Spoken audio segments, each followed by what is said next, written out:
round of smoke from the Canadian wildfires. This Hochul is telling New Yorkers to get ready for another round of smoke from the Canadian wildfires. This time, it is expected to enter into western and central New York starting tomorrow morning and then really hit New York on Thursday.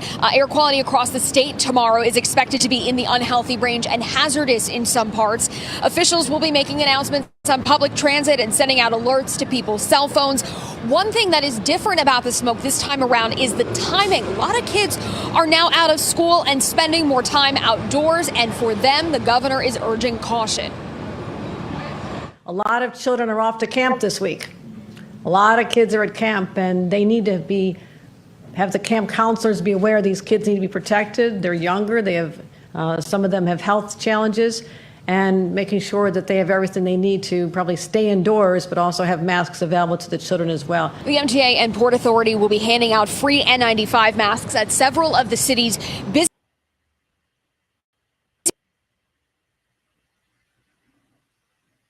busiest transit hubs, including Grand Central, Penn Station, the Port Authority, and Fulton Center. You'll remember how quickly conditions deteriorated last time. Governor Hochul says we expect that to happen again.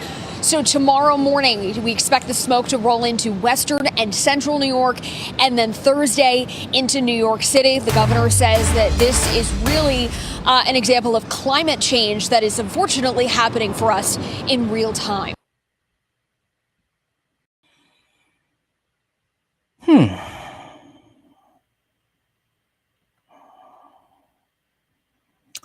I don't know about you, but I bought a gas mask the first time around, you know, so I'm prepared. Hope you guys invested in a gas mask. Stop to your local store, find out where you could get one, and get yourself a gas mask. Toxic smoke from Canadian wildfires heading to New York again.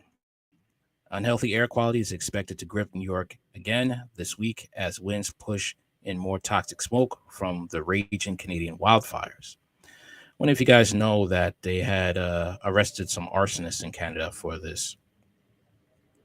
While residents will not see the dramatic dark yellow haze that suffocates New York City earlier this month, air quality levels are expected to drop potentially to very unhealthy or hazardous levels in some parts of the state. Wednesday into Thursday, officials warned. Due to incoming winds tonight and ongoing Canadian wildfire, New York City could experience worse air quality tomorrow, Wednesday, June 28th. Mayor Eric Adams tweeted Tuesday, "We will keep New Yorkers informed on conditions outside and actions they can take to stay healthy." Fox Weather meteorologist Samantha Thomas told The Post that the city residents will likely experience moderate air quality levels of between 50 and 100 on Wednesday and Thursday.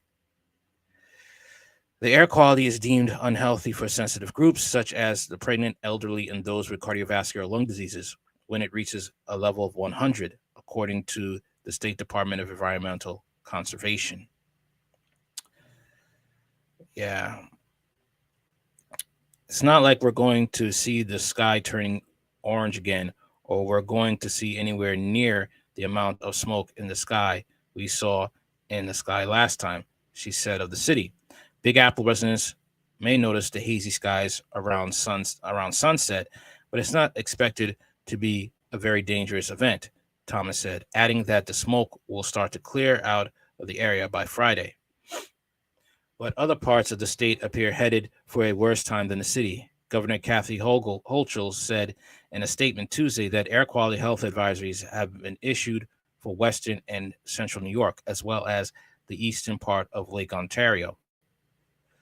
While air quality index levels are forecast to range from unhealthy for sensitive groups to unhealthy for all during this time, New Yorkers are advised there may be short periods of time where the air quality index temporarily worsens and reaches the very unhealthy or hazardous levels, her office said in a press release.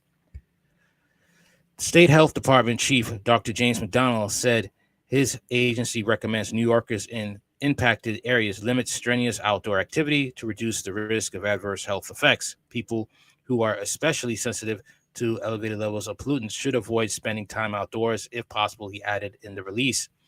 In the city, N95 style masks will be available to commuters at major transit hubs such as Penn Station, Grand Central Station, and Port Authority Bus Terminal in Manhattan, the Fulton Center, and Atlantic Avenue in Brooklyn, Jamaica in Queens, and the Grand Concourse in the Bronx. The masks will also be available to non-city residents and state-run stockpiles in impacted counties, according to the governor's office. On Tuesday evening, the air quality index in Manhattan was around 55, according to the airnow.gov. Small particles in wildfire smoke can irritate the eyes, nose, and throat and can affect the heart, lungs, making it harder to breathe.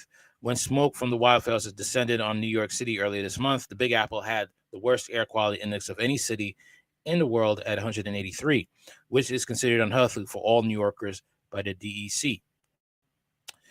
On Tuesday, this thick smoke covered Chicago and other parts of the Midwest.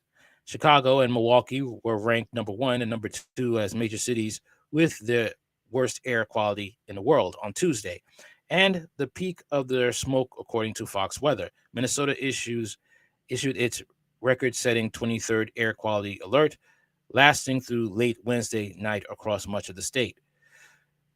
There are currently nearly 500 wildfires burning, half of which are considered out of control. In Canada, the most intense fires have been reported in Ontario and Quebec in eastern Canada, which has caused smoke to drift as far as Europe, according to Fox Weather. Yeah, man, this is, like I said, hope you guys bought your gas masks. Hey, what's up, Outlaw? How you doing? Hope you guys, now's the time to invest in a gas mask. That's all I could say. All right. Be stingy with it too, because, if you got to go to work, you got things you have to do. If you have to go outside, if you work outdoors, yeah, be stingy with it. People don't want to listen, be stingy. They can get their N95 mask if they want, but keep your gas mask. A lot of people should be a wake-up call for a lot of people to start storing up on food and water, panic buying, okay? Whatever the media says don't do, you do. Period. All right, here's a comment from Lucky Mama. Why are people in cities affected, not outraged? This is an environmental disaster. U.S. should fine Canada for not able to contain their fires. Never have seen anything like this. It is announced by the weather report. This is not weather. Are Americans and Canadians supposed to accept this as a natural disaster, a natural occurrence to be tolerated? There is no way Canada has that much fire going on at the same time. They're purposely setting these fires because there's a news report of the fact that arsonists were arrested for this. Okay. When one person got it right, Just M said, sure it does. If it's a created crisis, which it is. Sinead said, it is Canada's fault because crazy left-wing climate weirdos are setting fires. Nothing to see here. It's the new normal that half of Eastern Canada has been in flames for weeks. Oh, but let's make sure we put coal, wood-fired pizzerias out of business in New York. Our political class believes they're the real problem and probably reasonable for the haze in their warped minds. Yep. That's basically it, man. That is basically it. That's what it is. But everybody, hey, it's time to take things seriously. Hey, start stocking up food, water, means to defend yourselves, gas masks, learn to grow your own food indoors, get yourself a, get yourself a little garden indoors if you have to, because, they're going to be coming after you if you, oh my, wait a minute, no audio? Hold on. Didn't hit the mute button. What's going on here?